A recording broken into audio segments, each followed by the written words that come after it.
Welcome to episode 7 of From Fitness Model to Pregnant.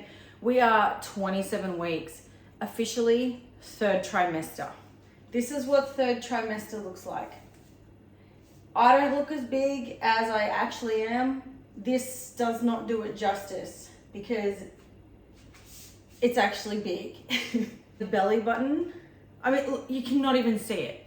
My belly button is literally on the inside out. It feels weird. I can't even touch it. This episode goes through some of the insecurities I have encountered, the physical pain that I have felt, and the mobility restrictions that have come about. So my training hasn't been too affected up until this point now where I can't really bend over. The other day I was doing deadlifts and I was like, whoa, this is the last time I will be doing deadlifts. This week, nah, just can't. Unless you train, you may not understand this, but the satisfaction of training for me is I feel strong and I really thrive off that. I do not feel strong in any of my training anymore because I can't train that way, and it does take away a lot of the guts of training, a lot of the purpose of training. Now, I know that I am very lucky to have been able to do everything I have until this point. I am fucking grateful for that, but there's still that, it is why I've always trained, for the feeling of strength. So to take that away, it's kind of tough. It's really sort of fine-tuned. My purpose for training now is simply to move and to give me time.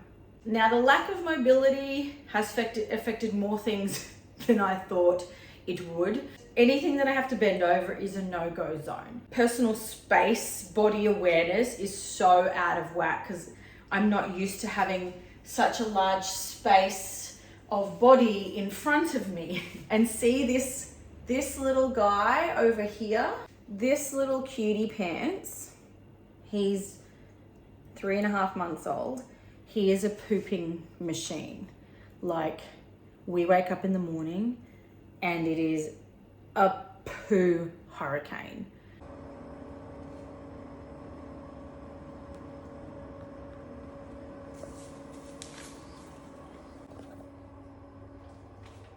I can't bend down to pick it up anymore. So poor Chris, my partner, it is now his responsibility to pick up this guy's poo. Look at you, you don't even care. You don't even care, do you? I don't like feeling incapable like that, but what do you do? So the big one that I wanted to talk about in this episode was the body image, loss of identity, and insecurities that come along with this. It's a very conflicting feeling because it's amazing to see these changes, feel the changes and everything that comes along with it. Like, you're growing a human being. Honestly, don't know anything more amazing than that. But I have to be real. These thoughts do enter my head. I'm used to seeing myself a certain way my whole life. For me to see myself with my body changing, and I don't mean my belly, I mean my legs, the body fat levels, it is confronting to me. I don't enjoy seeing that because it's different. I've never seen it on me before. The cellulite and the body fat that I personally am not used to, it is hard to swallow. And at the same time, it's like, mate, you're pregnant, come on. Like, your hormones are different. The way you absorb nutrients is different because the little guy, he's gonna suck them all up. The rate of body fat gain, I do believe, is easier than when you're not pregnant. And it's just a hard thing to acknowledge and accept. And I know that anyone like me that's come from an athletic or sporting background, it is something that you struggle with, but it's collective with a lot of other things because it's your identity. For me, for so long, training has been my passion and my hobby, like lifting heavy, CrossFit, doing things that I'm so proud of my body for achieving. And you take that away, that's part of your identity. You take away the way you look, That's part of your identity. And then in addition to that, you know, I have to change the way that I dress. I can't wear the normal clothes I want to wear.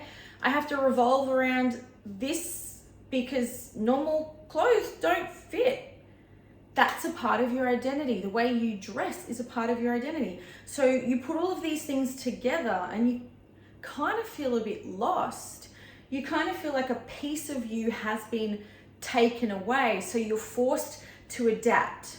And that does take time and it is hard. So there's a lot of self-talk going on of, you know, all of this stuff is only temporary. Okay, you can dress how you want later, you can train how you want later, your body will most likely return to what it was later. But to just suddenly switch that on now is hard. So I'm just working through those things now. And having spoken to friends of mine who've, you know, been pregnant with a heavy training background, the same kind of things, they've all felt it too. So I don't want to feel like I should be suppressed. I should be suppressing those feelings just because in reality, you're really fit, you're really healthy, you're doing great, you look great. I know that. But I don't want to, because of those expectations, I don't want to suppress those feelings. I don't think that's right. I think I need to work through them and, you know, have that self-talk so that I can get through it rather than squash them down. Now, one of the symptoms that has hit me has been fucking painful. I am a small person.